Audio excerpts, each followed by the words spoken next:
Gli appuntamenti di mercoledì 8 luglio. Lido Genova e Stelle nello Sport organizzano una grande staffetta di nuoto per tutti nell'ambito del progetto Sportability, dalle 16 appuntamenti alla piscina del Lido di Genova. A Villa Rovereto di Sestri Levante c'è aria, meraviglia tra mare, colline e musica. Alle 17:30 l'escursione, a seguire degustazioni e concerto. Maggiori informazioni sul portale del turismo di Sestri. I servizi bibliotecari di Santa Margherita Ligure organizzano il salotto di Amalia Speed Booking a Villa Durazzo, l'inizio alle 18:30. In piazza Ravenna Lavagna c'è il secondo appuntamento di Libri in gioco di sera dalle 20:30. Francesco e il Lupo, lettura ad alta voce, trucca bimbi e laboratorio creativo.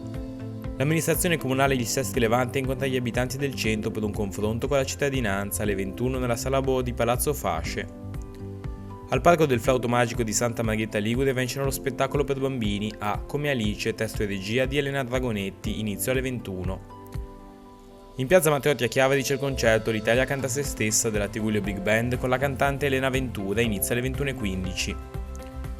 In piazza Sant'Agostino a Borgio Verezzi va lo spettacolo teatrale Don Giovanni di Molière con la regia di Carlo Sciaccaluga, una produzione degli Incauti e Teatro Nazionale di Genova, all'inizio alle 21:30.